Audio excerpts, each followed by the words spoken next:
Hello, I'm Bob the Booker and welcome to my channel. And now that we are in the new year, Happy New Year, everybody. It's one of those things where I'm looking back basically over what I read last year and how I read and thinking a little bit about what I want 2024 to be like. Reading goals are an interesting and strange thing for me, partly because throughout the year I tend to put quite a lot of pressure on myself to read other things anyway, particularly certain prize lists. And so that sometimes crowds out some of the other reading. But at the same time, I think I've been sort of starting to get into some decent rhythms in the last couple of years of sort of finding what works and what doesn't really for me personally. It's also a time when everyone's doing, various forms of New Year's resolution, and often that's just read more. And I'm okay with not adding more to the list. I think if anything, I'm sort of trying to streamline how I read a little bit, because basically what I found over the last year was various reading projects really took me away from some of the books I really wanted to read. I still really enjoyed those projects. I'm still really glad I did them. But it often meant that, in December at the end of the year, which I guess in itself is a project, or a kind of thing as a prompt, meant that I was suddenly reading all of these books that I had been abandoning for the rest of the year and actually came to love, and a few of them ended up on my top books of the list of the year, and all of those sorts of things. And it would have been quite nice to have spaced those out a little bit. So I think it's a work in progress, but essentially a large part of how I'm looking at my reading going into 2024 is to be a little bit kinder around some of those things. Partly as well because I'm actually right at the end of my Booker project. I say right at the end, there are still like 70 books to go. But at a few years ago when I started doing the Booker reading project and reading all of the shortlists, I sort of thought this might be quite a long time. Reading the books just one after the other and not reading anything else, it's feasible to really get through them in not a great amount of time. I mean, it's 300 odd books, which is a lot, but if they're kind of one after the other, it can be a lot. So I intentionally sort of spaced them out a bit. I'd read a bit for Booker here, I'd read some other things that interested me, I'd read a bit for prizes, and kind of the other prizes crowded out that stuff as well.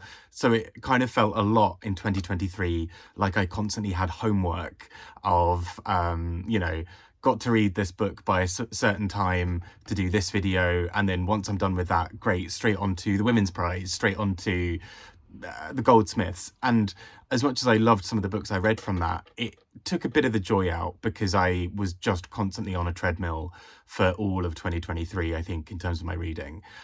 So let's not have that this year, partly as well because I've got stacks of books from last year that I still have not even come close to coming around to.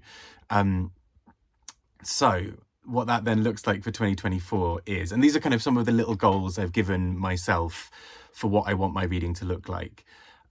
Firstly is to actually finish my Booker shortlist project. And I realise that sounds contrary to what I just said in terms of not really giving myself homework. My thinking on this is actually, I'm so close. And this also actually will free me up in the long run to be able to go and do all the other reading that I want to do. Because I won't have an endless project, I say endless, constant project in the back of my head. And it is about 70 books I've got left on the Booker thing. And that started at about 300. So I'm okay with, I feel like it's doable. So that's number one, and that will hopefully happen. I think the danger then will be, as soon as that project ends, will I try and immediately start another? I might give it a break for a bit. I do want to go back and read the shortlists from the International Booker. Fortunately, that's only been going since 2016, so it's not quite as intense.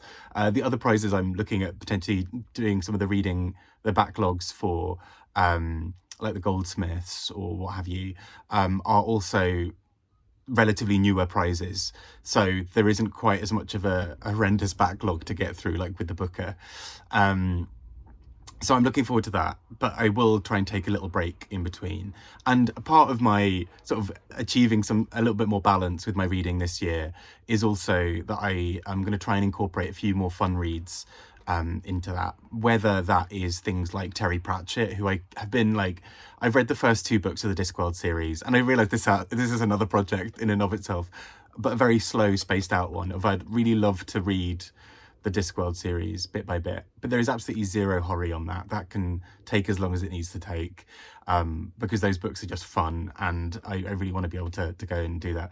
Likewise, something I did last year that I really paid off for me in terms of my reading was going back and reading sort of crime or thrillery books, which are books that are normally the sort of genres that I don't typically read, but every time I have, I've really enjoyed them, because I kind of forget with reading dense literary novels that sometimes it's quite refreshing to read something that's really plot driven and is just really about having a fun time. Related to that, actually, I did my year in review thing. There was like an add-on that somebody created, or kind of a mini website somebody created as a sort of offshoot of Goodreads, and I'll attach it below. I'll link it below. And that was a really fun thing of looking back over your year, kind of doing almost like a Spotify Wrapped, but for your Goodreads. And the thing that came up from it was just like, you read, it was like 140 something literary fiction novels, and I was like, Christ, okay, like, right, okay, which was great. I loved a lot of them. Sometimes it's nice to not be to read something that's not that, and so yeah, that's kind of a little bit of a joy that I'm hoping for this coming year. Just a few more books that are just for fun and for enjoyment, and kind of linked to that, like, I speak some French and some German, definitely not fluently, and for the last couple of years, I've been adding in a couple of books in other languages, here and there, just to sort of keep those languages alive, but also for the fun experience, because that forces you to slow down as a reader, at least for me, because I cannot read in French or German at the speed that I read in English. And so there's something quite nice about being forced to slow down. And I've got it in the other room, but I'm planning on reading There Are More Things, but in German. And that was a book I really, really loved in 2022. And I bought the German copy thinking, like, this is going to be really fun. I'm going to have a chance to read a book that I already know and loved, just in a different language. So I'm very, very excited for that. And we'll see. But yeah, zero, basically taking out a lot of the pressure this year of just sort of, hey, what do you want to do, Bob? What do you want to read today? And trying to reduce some of the pressure. The initial way that I've stopped that is I'm forcing myself to not take on any more NetGalley sort of requests for a while, because I've still got about 40 in the backlog, that most of which come out this year, but that I should probably read as well at some point. So yeah, it's going to be one of those years, I think, of just sort of a bit of transition. My life, it's going to be an incredibly busy year for me personally and professionally and many other things. So really taking some of the stress out of this reading is kind of the main thing to do. But I'm excited to hear what plans you have, if there are any sort of specific goals or targets or whatever that you're working towards. If that works for you, great. If that doesn't work for you, great. Sometimes it's just nice to have a sort of multi-year goal where the pressure isn't all on this year. This was kind of the Booker shortlist for me, but multi-year goal where it doesn't all have to be done this year, but you can make some inroads. One I'm sort of subtly doing in the background is reading all the back catalogue of Margaret Atwood and of Jane Coetzee, because they're both authors who I adore, and that's more fun for me because it's not a prize thing anymore. I just get to read some more Margaret Atwood when I fancy it, and that feels good.